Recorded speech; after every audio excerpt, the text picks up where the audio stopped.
Episode के शुरुआत में हमें दिखाया जाता है ब्लैक बुल्स के हेडक्वार्टर्स में जाते समय एक धमाके के दौरान आस्था दूर जाके गिरता है और फिर जब वो उठकर हेडक्वार्टर्स में जाके उसका गेट खोलता है तो वो देखता है कि दो मैजिक नाइट्स एक दूसरे के साथ लड़ रहे होते हैं और वहाँ पे और भी ब्लैक बुल्स मेंबर्स को दिखाया जाता है।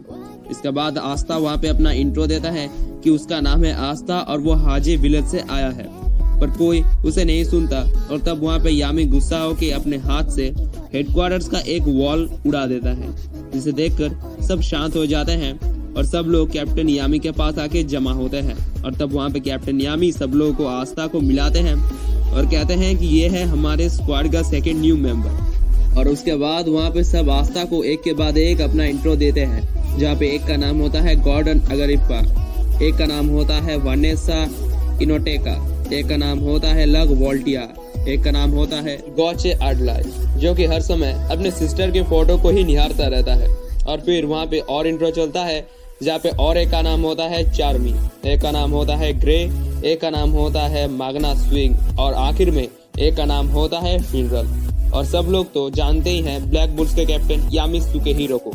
और तब वहाँ पे यामी स्क्वाड मेंबर्स को बोलता है आस्था को थोड़ा कोई वर्कआउट दे आओ, पर इसे मार मत देना। और वहाँ पे मागना आस्था को कहता है कि मुझे नहीं पता कि तुम्हारे पास किस तरह की मैजिकल पावर्स है, पर अगर तुम्हें ब्लैक बुल्स के रॉब को चाहिए तो तुम्हें पहले मुझसे जीतना होगा। उसके बाद सब लोग HQ के बाहर आते हैं और तब वहाँ पे मागना आस्था को कहता है अगर तुम्हें ये रॉब चाहिए तो तुम्हें पहले वो काम करना होगा जो मैं तुम्हें दूंगा। और फिर मागना आस्था को 5000 क्रंचेस, 5000 पुशअप्स और फिर अपने सर से एक बड़े से पत्थर को भी तोड़ने बोलता है और आस्था वो सब काम कर भी लेता है। और फिर मागना आस्था को कहता है कि तुम्हारा आखिरी टास्क है कि तुम मैजिक का यूज करो या कुछ भी करो, मेरे अटैक्स को डॉज या डिफेंड करो।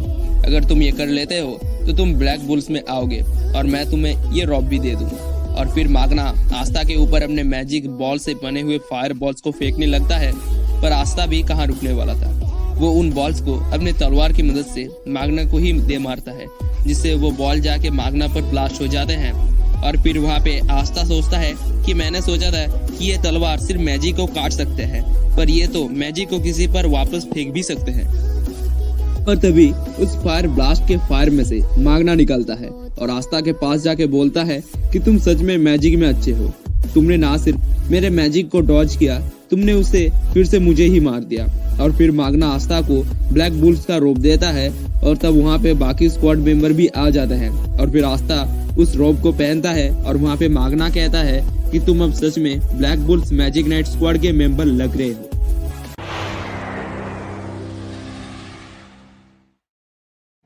उसके बाद हमें दिखाया जाता है मागना आस्था को हेडक्वार्टर्स में उसका रूम दिखाता है और कहता है मेरा रूम इससे बहुत बड़ा है। पर तब आस्था उस रूम को देखकर बहुत खुश होता है और मागना को कहता है पहली बार मुझे अपना खुद का रूम मिला है, मैं बहुत खुश हूँ। चर्च में तो हम सब लोग एक रूम में ही रहते थे। और फिर आस्था उस रूम को बहुत अच्छे से साफ करने लगता है और तब मागना आस्था को कहता है आस्था अपने चर्च को एक लेटर भेजना मत भूलना, वो लोग तुम्हारी चिंता कर रहे होंगे। उसके बाद गोल्डन डॉन के हेडक्वार्टर्स में यूनो को दिखाया जाता है, जहाँ पर यूनो का सीनियर क्लॉस उसे एक रूम में ले जाकर कहता है ये रूम बहुत है तुम्हारे जैसे एक बंदे के लिए, कल मैं तुम्हें बोलूंगा कि मैजिक नाइट्स असल में करते क्या है। मैं असल में तुम्हारा ट्यूटर तो नहीं बनना चाहता, पर ये कैप्टन का ऑर्डर है तो ये मुझे मानना ही पड़ेगा। फिर हमें हाजी विलेज में चर्च का सीन दिखाया जाता है, जहाँ पर एक आउल एक पोर्टल से आता है और 2 लेटर्स सिस्टर लिली को देकर वहां से चला जाता है। असल में वो दोनों लेटर्स आस्था और यूनो के होते हैं। सिस्टर लिली उन दोनों को चर्च के दूसरे बच्चों और फादर प्रीस्ट के सामने खोलते हैं, जिसमें से यूनो का लेटर पढ़ के सब लोग बहुत खुश होते हैं कि वो एग्जाम में पास हो गया है। पर वहीं वो लोग आस्था के लेटर पढ़ के खुश होने के साथ हैरान भी होते हैं कि वो भी पास हो गया है। उसके बाद सुबह हो जाती है, जहाँ पर ब्लैक बुल्स के हेडक्वार्टर्स में मागना आस्था को हेडक्वार्टर्स एक्सप्लोर करने में मदद करता है, जहाँ पर वो लोग देखते हैं बड़े से डाइनिंग हॉल, बहुत सुंदर बाथरूम और टॉयलेट। पर टॉयलेट में कैप्टन होने के बावजूद मागना उसका गेट खोल देता है, जिससे कैप्टन भड़क जाते हैं और वो लोग वहां से भाग जाते हैं। उसके बाद वो लोग जाते हैं बेसमेंट में, जहाँ पर यामी के पालतू जानवर थे और तभी मागना कहता है, आस्था तुम्हारा काम आज से इन्हें खाना देना है। पर जब आस्था उन्हें खाना देने जाता है तब वो जानवर आस्था पर हमला कर देते हैं, जिससे वो लोग भाग जाते हैं। ऐसे ही ये सब करते करते शाम हो जाती है और शाम में हेडक्वार्टर्स के बाहर वो एक लड़की से मिलते हैं जो कि ब्लैक बुल्स का ही मेंबर था और आस्था के साथ ही स्क्वाड में आया था। आस्था उस लड़की से हाय हेलो करने जाता है, पर वो आस्था को कहती है, मैं ऐसे किसी फालतू लुच्चे लड़के के साथ बात नहीं करती। मेरा नाम है नोएल सिल्वा और मैं रॉयल खानदान से बिलोंग करती हूँ। जहाँ पर वो सुन के आस्था कहता है, वो तुम जो भी हो, तुमने मुझे उल्टा सीधा क्यों कहा। ये सुन के नोएल गुस्सा हो जाती है और अपने वाटर मैजिक से आस्था पर वार करने लगती है, पर वो वार घूम के मागना पर लग जाता है और फिर मागना नोएल को कहता है, मुझे कोई फर्क नहीं पड़ता कि तुम रॉयल हो और silver eagles magic night squad की कैप्टन की छोटी बहन हो। यामी ही एक है जिसने तुम्हारे जैसे जानवर लड़की को हमारे स्क्वाड में लिया। और ये सुनकर नोएल ब्लैक बुल्स के रोब को वहाँ पे छोड़ के बोलती है कि मैं ये स्क्वाड छोड़ रही हूँ और वहाँ से चली जाती है। उसके बाद सुबह को आस्था हेडक्वार्टर्स के पास टहल रहा होता है कि तभी उसके पास एक बड़ा वाटर बॉल आके गिरता है।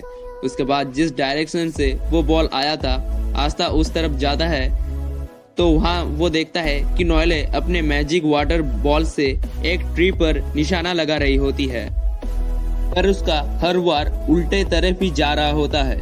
वो बहुत कोशिश करती है पर उस निशाने पर हिट नहीं कर पाती। तभी नोएल के दिमाग में ख्याल आता है कि उसके फैमिली मेंबर्स ने उसे कहा था जो कि अपने मैजिक को ठीक से कंट्रोल नहीं कर पाती, वो क्या सच में रॉयल फैमिली की हो सकती है। इन बातों को सोचकर वो बहुत गुस्सा हो जाती है, पर तभी वहाँ पे आस्था उसके पास आ जाता है, पर उसे देखकर नोएल उस पर हमला करते जाती है, पर तभी उसकी मैजिक पावर्स कंट्रोल से बाहर हो जाती है और वो एक बड़े से वाटर बॉल में चेंज हो जाता है जो कि नोएल को भी अपने अंदर खींच लेता है। और उस बड़े से वाटर बॉल को ब्लैक बुल्स के कैप्टन समेत हर लोग देख रहे होते हैं, जहाँ पर यामी बाकी मेंबर्स को कहता है कोई मैजिक इस बॉल का कुछ नहीं कर सकता। पर तभी कहीं से आस्था उड़ते हुए आता है और कैप्टन यामी उसे पकड़कर बोलते हैं, तुम्हें इस वाटर बॉल का कुछ करना होगा, समझ गए। और ये बोलकर वो आस्था को उस बॉल की तरफ फेंक देते हैं और तब आस्था अपने एंटी मैजिक स्वॉर्ड का यूज करके उस जायंट बॉल को काट देता है, जिससे नोएल भी फ्री हो जाती है। उसके बाद आस्था और नोएल टीम के बाकी मेंबर्स के पास आते हैं, जहाँ पे सब नोएल को बोलते हैं, अगर तुम अपने मैजिक को कंट्रोल नहीं कर पाती तो हम सब उसे कंट्रोल करने में तुम्हारी मदद करेंगे। जिसे सुनकर नोएल बहुत खुश और इंस्पायर्ड होती है।